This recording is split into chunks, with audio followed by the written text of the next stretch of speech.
Frameless photos. They look great on any wall.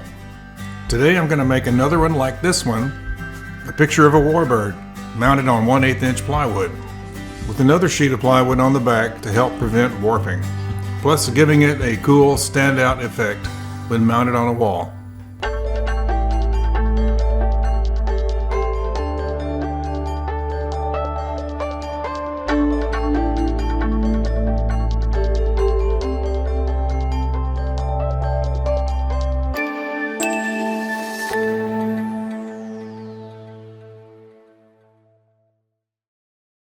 For this project, I'm using my xTool S1 40-watt laser to put a photo on a 12 by 18 inch, 1/8 inch thick basswood plywood using double-sided adhesive sheets.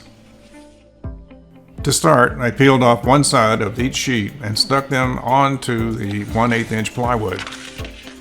I had to take my time since these guys are really sticky and unforgiving.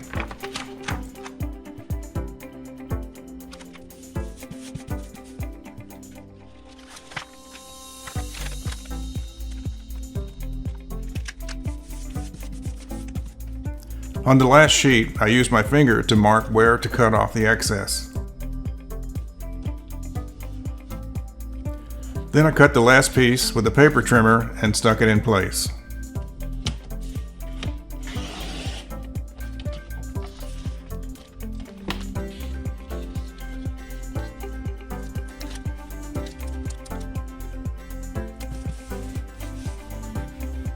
I used a rubber roller to make sure I had good adhesion. Here's a P40 Warhawk that I shot with my D7100 Nikon camera at a local air show. I lined up the photo on the plywood on the right end of the plywood. The adhesive sheet backing is really slippery, making it hard to place the photo precisely. To make things a little easier, I taped it down with some Scotch brand 2080 delicate surface removable tape. This stuff is great. It holds the photo without damaging it.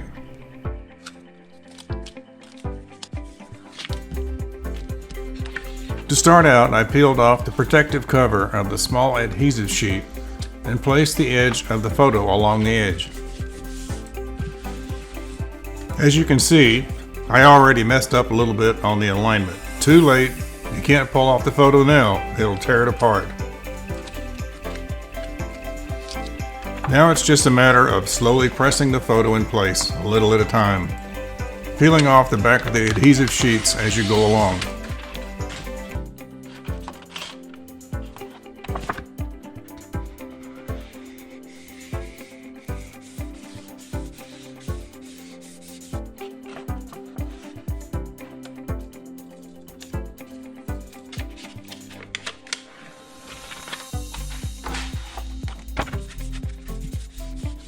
I finished it off with a rubber roller to make sure all is stuck down.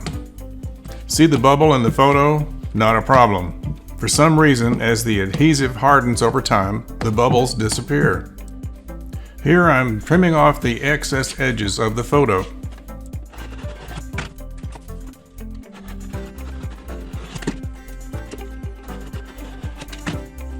On the first photo I did, the edges were charred from the laser cut, which made it trash can fodder. To protect the photo from laser char and burn, I put Scotch brand 2080 delicate surface removable tape around all the edges, which worked perfectly and was easy to remove.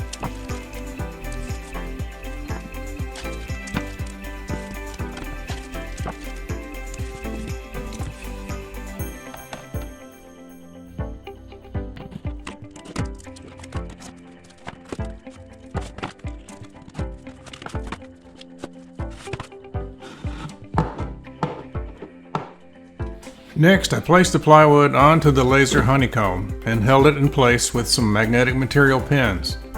Moved forward a little for some proper laser cutting.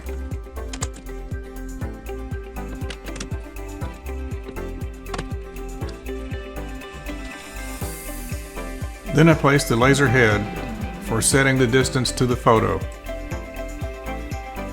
I opened a new project in xTool Creative Space software and added a rectangle. set to 16.5 inches by 10.5 inches, which are my dimensions for the final photo project. I set the material to 3mm basswood plywood. For the settings, since I'm not only cutting the 3M plywood, I also have to cut through the photo paper and the adhesive backing. So the power is set to 90, speed 15, and the number of passes to 2. Now to set the distance from the laser head to the photo.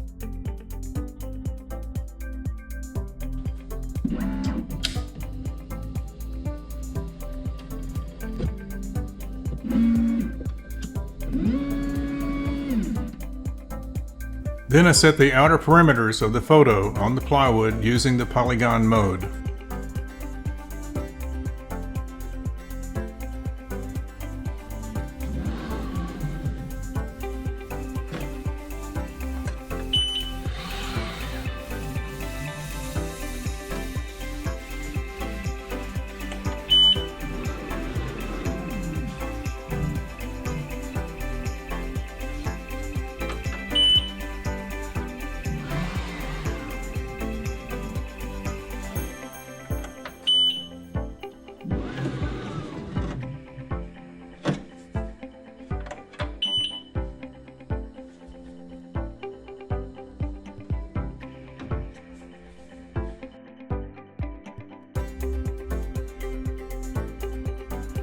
All I have to do now is place the rectangle inside the polygon parameter markings and start the cut.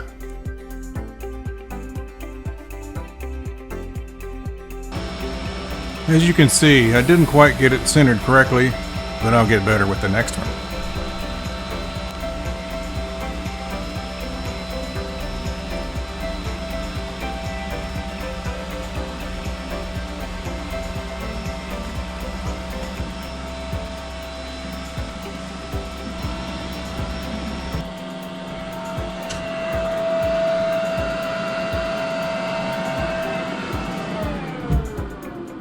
Now to remove the tape from the photo.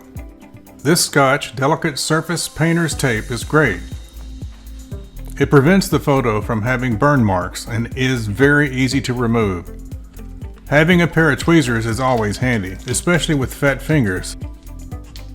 You'll notice the bubble is already gone. Weird, huh?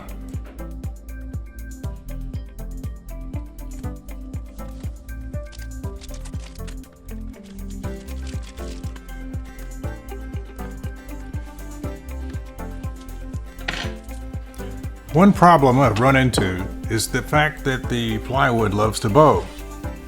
To fix this issue, I cut another small 3mm sheet of plywood with adhesive on the back to put on the back of the finished photo, making sure the second sheet of plywood has an opposite bow in it.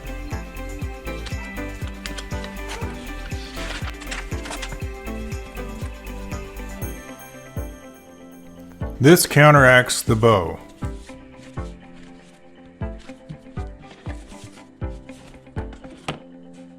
Makes for a nice display on any wall. I have found that Sam's has the best and most economical photo enlargements for high resolution shots. Check out photo.samsclub.com. Thanks for watching this video. There are some helpful links in the comments area of products shown in this video.